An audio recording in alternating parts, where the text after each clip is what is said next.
Hello नमस्कार दोस्तों, we should write में आपका स्वागत है। और ये वीडियो 3-4 दिन डिले है, लेकिन है बहुत इंपॉर्टेंट टॉपिक के ऊपर। हम बात करेंगे जो नए एक्ट्स आ गए हैं ना, हमारे एविडेंस की जगह, आईपीसी की जगह, सीआरपीसी की जगह, इन तीनों एक्ट्स का क्या इफेक्ट हमारे आने वाली वैकेंसी पे पड़ने वाला है। एक्चुअली लेट इसलिए क्योंकि तीनों बिल्स जो अभी आए हैं, यानी पारित नहीं हुए तब तक हम उनको बिल ही बोलेंगे, एक्ट नहीं बोलेंगे।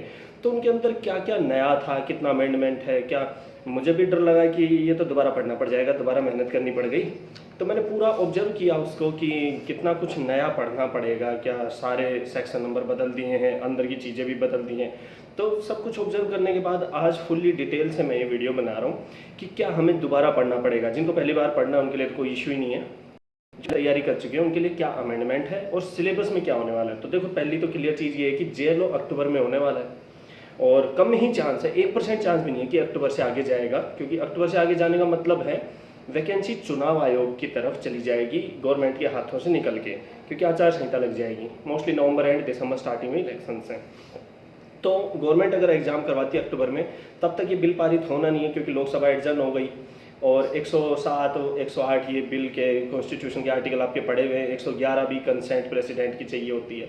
तो पहले लोकसभा पारित करेगी, राज्यसभा पारित करेगी, प्रेसिडेंट के पास जाएंगे और प्रेसिडेंट साहब जिस दिन पारित करेंगे उसी दिन वो एनफोर्स में आ जाता है। उसके बाद ये नहीं है कि आज पारित हो गया और फिर कहें 1 साल बाद जुडिशरी में डाला जाएगा, क्योंकि जिस दिन ये एक्ट पारित मतलब उसमें एनफोर्स हो गया उस दिन पिछले अपने आप डॉक्ट्राइन ऑफ इक्लिप्स उनके ऊपर लग जाएगा, है ना। तो बात कर लेते हैं जेएलओ पे क्या इफेक्ट पड़ेगा। जेएलओ पे कोई इफेक्ट पड़ता हुआ नहीं दिख रहा। जब फ्यूचर की इसलिए नहीं कह सकते, 100% श्योर इसलिए नहीं हो सकता एग्जाम आगे खिसक जाए, तो कुछ कह नहीं सकते। बाकी अभी तक ये मान के चलिए जेएलओ पे कोई इफेक्ट नहीं पड़ने वाला। आने वाली वैकेंसीज में 100% इफेक्ट पड़ेगा। अगर हम ये कह रहे हैं जुडिशरी पे 1 साल तक यही एक्ट रहेंगे, 2 साल तक नहीं, जिस दिन एनफोर्स में आ गए उसी दिन सिलेबस में यही एक्ट आएंगे। तो जुडिशरी अगर अक्टूबर नवंबर में आती है, तब तक अगर ये पारित हो जाते हैं तो 100% यही आएंगे। और एक एग्जांपल देता हूँ, पिछली बार जुवेनाइल जस्टिस में अमेंडमेंट्स हो गए थे, तो एग्जाम में भी अमेंडमेंट्स के क्वेश्चन आए थे और उन्हीं को सही माना गया था। अमेंडमेंट्स ही पढ़े थे, उनके ऊपर काफ़ी ऑब्जेक्शन भी लगे थे, तो अमेंडमेंट ही माने गए थे। तो ये एक तरह से अमेंडमेंट ही मानिए हमारे कानूनी एक्ट पे। अब बात कर लेते हैं चेंजेस क्या हैं, जो जीरो लेवल से पढ़ रहे हों, जिन्होंने पहले नहीं पढ़ा है, जो पहले पढ़ चुके हैं। देखो, सबसे पहले जैसे मैंने उसको पढ़ा था, छोटा सा है कि भारतीय साक्ष्य बिल, एविडेंस एक्ट, तो उसके अंदर कोई चेंजेस नहीं है। पता है इन्होंने क्या किया, जो हमारे ए सेक्शन थे जैसे 22A 65A B C, उन सबको ABC हटा के सेक्शन नंबर बना दिया गया है, जितना मैंने अभी इस बिल में देखा है। सेकंड, डेफिनेशंस एक साथ डाल दी।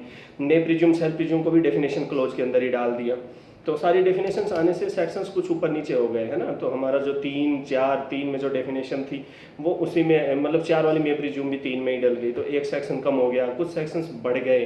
बढ़ने का रीजन था जैसे 45A ओपिनियन ऑफ एक्सपर्ट के बाद वो बढ़ जाता है, 47A बढ़ गया, 65AB, ये दोनों एक धाराएं बन गई। तो इससे कुछ ऊपर नीचे हो गया और कुछ चीज़ों को इन्होंने अरेंज किया है, कुछ को माइनर चीज़ों को अरेंज किया है। जैसे मान लीजिए कोई 10-11 पे कोई ऐसे सेक्शन थी जो इनको लगा कि 60-70 पे जाके रखना है, तो उस एक आधी चीज़ को एविडेंस में किया। यानी एविडेंस आप मान के चल सकते हैं कि हाँ, अंदर से वही है, नंबर जरूर ऊपर नीचे हो गए, बाकी सब कुछ सेम है। तो नंबर आपको भी पता है, हमने किसी चीज़ को याद कर लिया, 65 में इलेक्ट्रॉनिक था, अब उसको 64 में करना, तो हमें कोई दिक्कत आने वाली नहीं है। जिन्होंने पहले पढ़ रखा है एक झटके में याद होगा। नई चीज़ें तो वैसे भी दिमाग में सीधा स्ट्रक करती हैं कि अब ये 64 है, अमेंडमेंट जल्दी याद होता है ना।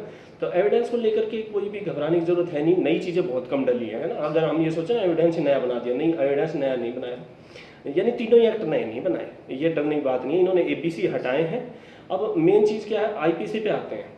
सीआरपीसी में जो सेक्शन बढ़े ना, उनका रीजन यही है कि ABC को इंक्रीज कर दिया, डेफिनेशन सारी एक साथ डाल दी। तो डेफिनेशन तो एक साथ ही थी, आईपीसी में जनरल एक्सप्लेनेशन वाला पार्ट पूरा गायब हो गया, डेफिनेशन में आ गया, है ना। तो 52A तक की हमारी जो भी थी, न्याय संहिता पे जाते हैं, भारतीय न्याय संहिता, और इसमें हमारी सारी डेफिनेशन सेक्शन 2 में आ गई। जितनी भी हमारी डेफिनेशन थी, 3 जनरल एक्सप्लेनेशंस में, डेफिनेशंस में, और सीधा जो सेकंड चैप्टर है हमारा वो पनिशमेंट स्टार्ट हो गया 53 से।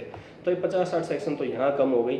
फिर इन्होंने अरेंजमेंट भी कर दिया, एक्सप्लेनेशन के बाद एक्सेप्शन वही है, फिर वही क्रिमिनल कॉन्स्पिरेसी है, स्टेट वगैरह आगे भेज दिए, स्टेट के अगेंस्ट जो भी क्राइम्स हैं।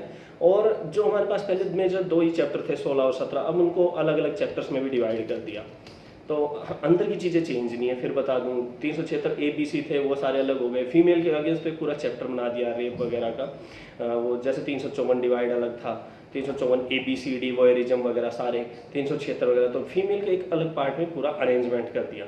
और मर्डर में कुछ चीज़ें 2-3 नई डाल ली हैं बस। तो हम कह सकते हैं इसमें आईपीसी जो सबसे बड़ा चेंजेज है ना, आईपीसी में दिख रहा था कि इतनी सी सेक्शन कर दी, पूरा बदलाव कर दिया, क्योंकि इसकी डेफिनेशंस को शॉर्टन कर दिया, डेफिनेशन क्लोज सेक्शन के अंदर डाल दिया, एक ही सेक्शन में 2-3 में, तो इसलिए 50-60 सेक्शन का फ़र्क वहाँ पड़ गया।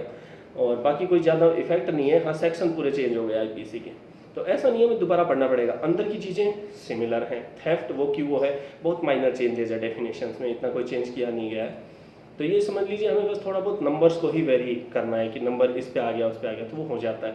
मुझे नहीं लगता 1-2 दिन से ज़्यादा लगेगा, जैसे अगर हमको याद है तो हमें पूरा पढ़ने की ज़रूरत नहीं है ना। जितना हम डर रहे हैं कि अब क्या होगा, अगर आज लागू हो जाता है ना, तो हम नए बच्चों से कहीं ना कहीं आगे रहेंगे। और नए बच्चों के लिए भी प्लस पॉइंट ये है कि वो भी एक जीरो लेवल से एक नया एक्ट हाथ में मिलता है, तो हम उनको भी ये लगता है हम भी जीरो से पढ़ रहे हैं, पुराने भी जीरो पे आ गए, तो कॉन्फिडेंस रहता है कि आज हम उनके बराबर हो गए जो 1 साल पहले से तैयारी कर रहे हैं। तो दोनों के लिए प्लस पॉइंट ही है।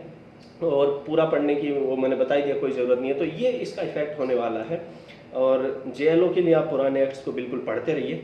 मैंने बता दिया नए अगर लागू हो भी जाते हैं तो अंदर की चीज़ें तो चेंज हो ही नहीं रही, सेक्शंस ऊपर नीचे हो रहे हैं, वो भी सीआरपीसी के भी ज़्यादा नहीं हो रहे, एविडेंस के भी ज़्यादा नहीं हो रहे। आईपीसी में थोड़ा फर्क पड़ेगा, आईपीसी जेएलओ में है ही नहीं।